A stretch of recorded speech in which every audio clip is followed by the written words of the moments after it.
Hi, it's Chris with Implied Music. Here where I live, there's a wine shop whose motto is "We drink bad wine so you don't have to."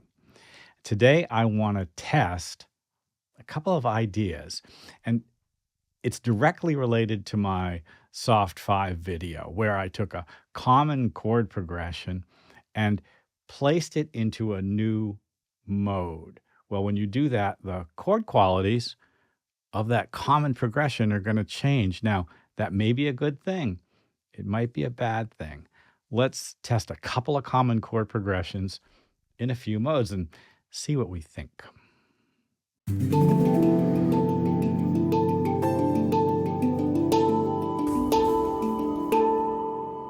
So Ed Sheeran's been cleared of all malfeasance, right? The Marvin Gaye estate's going to come after you if you use one of his chord progressions. And the truth is, chord progressions, fortunately, are just not copyrightable.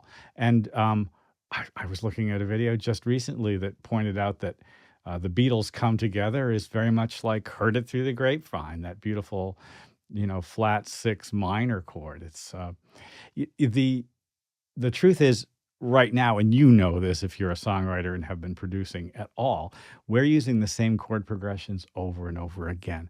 How to make them sound vital and exciting is a trick and a challenge, and kind of like, to some degree, our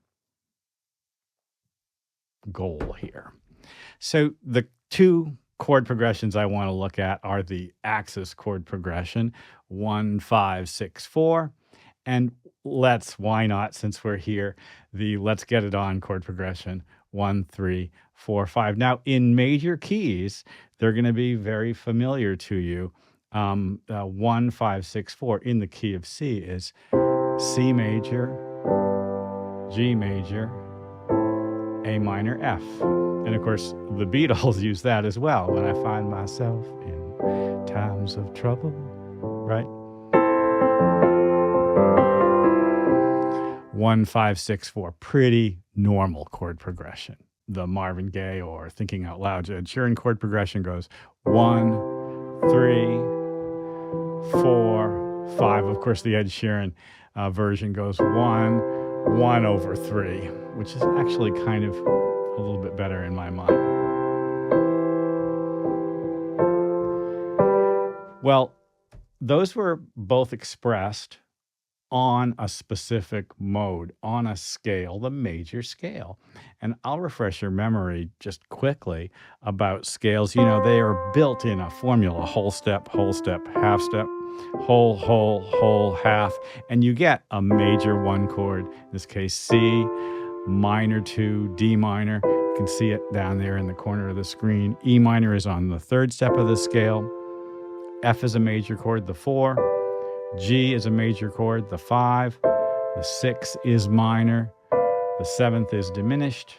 And then we're back home again to where we started.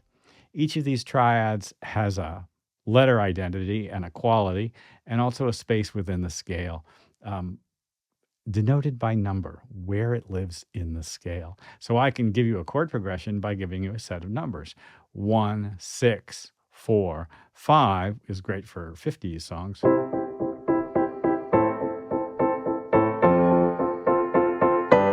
Right? So what we're going to try to do is take this chord progression and put it in some other modes. And we're going to try, I don't know, maybe 3 modes. Let's see how quickly we can get through this, because I have the suspicion that some of these won't work at all, and some of them might be interesting. Okay, first, 1, 5, 6, 4 in the relative minor. And that would be the scale of A natural minor. Some people call it the Aeolian mode. So 1 is A minor, 5 is E minor, 6 is F, 4 is D minor. All right, so this is a 1, 5, 6, 4, but in the Aeolian minor.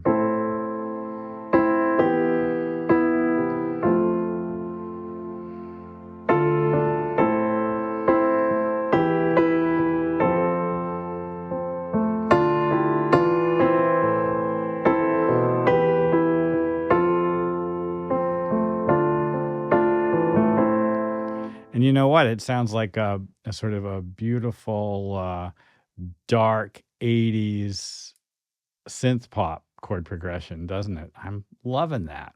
Very interesting to me. Um, let's try another mode.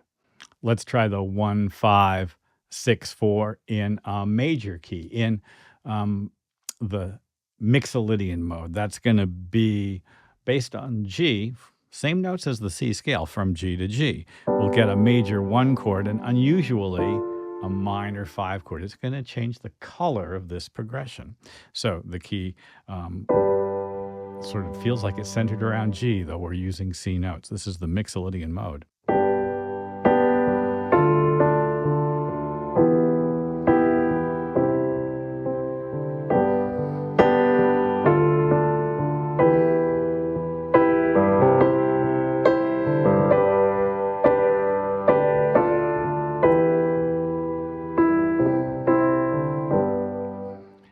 It's interesting for me because in both of these examples so far, I've noticed my ear wants a different chord. For instance, just there, 1-5 was great, really exciting and fun to my ear. What I wanted to hear next was 7-4. And you know what? That's totally fine. Because if you ask yourself, what if, and then allow your judgment and taste to come into play and not be a slavish devotee of your rules, you can get some great results. So G, D minor, F, C. I'm in the key of G, but I got a beautiful Mixolydian chord progression out of that. Really fun. I'm interested in this process. Well, let's try the 1-3-4-5 progression. I'm curious to hear how that will play. I'm sure there's a mode or two where it'll give us an interesting result. 1-3-4-5 in Aeolian, in A minor. Now, of course, just changing modes is not the only thing we can do to change things. We can change the harmonic rhythm. In other words, make chords change quicker, 2 beats instead of 4. We can also change the overall vibe, the rhythm of things. I mean, one thing about the Ed Sheeran Marvin Gaye debacle was that he changed key by only like a half step, and he barely changed the tempo, and he didn't change the overall, kind of like rhythmic feel. It's understandable how some confusion could result. So here's 1, A minor, here's 3, C, here's 4, D minor, and here's 5, E minor. Let's play it and see what we think.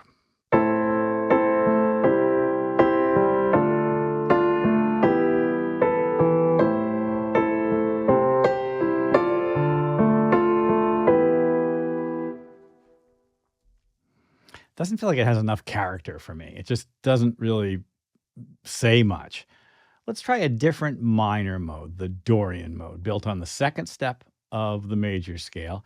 It's got a minor 1 chord, major 3, major 4, and minor 5. And I suspect this will give us a little bit of juice. We've got kind of a balanced major and minor world going on. Okay, D minor.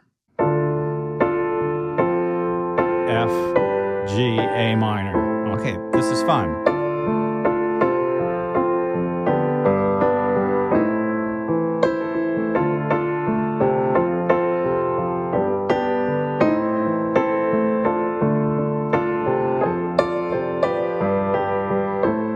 My ear definitely hears A as the destination and that as the target, as the key center. And of course, that's interesting. It's going to be one of the challenges that, this kind of sort of modal shifting is going to result in.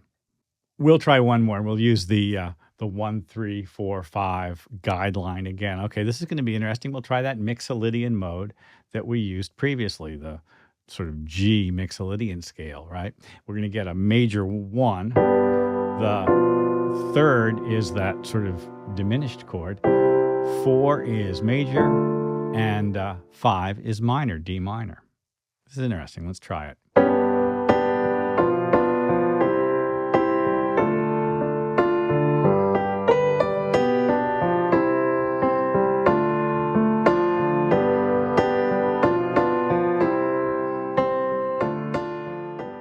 As I was playing that, I realized it sounds so much like an Abdullah Ibrahim riff that I've known. Dollar Brand, I think, is what he called himself back in the day when he recorded the piano part that I'm thinking of, where the G and then the 3, which sounds like B diminished, but is also kind of a version of G7, pushes us to C, which in our system is the 4 chord, but really feels like it's kind of the home bass. And then the 2 chord, D minor, back to G. I love getting an unexpected result. I kind of got in the side door there, didn't I? The chord progression, it doesn't really sound modal to G, but it's a cool, fun chord progression.